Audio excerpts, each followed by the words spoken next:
today's episode of Python Papi, we're back inside our smart contracts project. Let's have a look at what we're going to be going over today. Today we're back inside of our Moccasin project, our Moccasin module.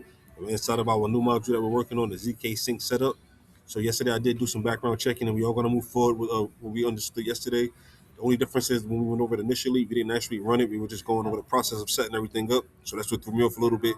So these are the proper steps. So we're going to move forward.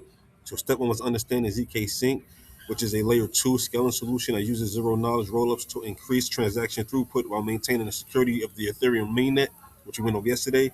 Step 2 will detail setting up the development environment, and you can read over this if you want. I'll leave it up here so you can see exactly what that entails.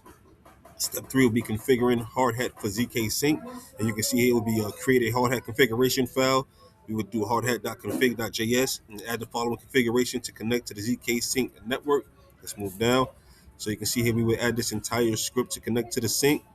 So you can see this is it here. This will be our entire script. You see we have our decorated, our required decorators, our required hard hat plugin, and everything else that comes along with it. Now we're gonna leave it there for right now. We're gonna pick back up tomorrow, so stay tuned for that. But of course, I will keep you posted every step of the way. For now, this is the Python Poppy. You guys stay Gucci.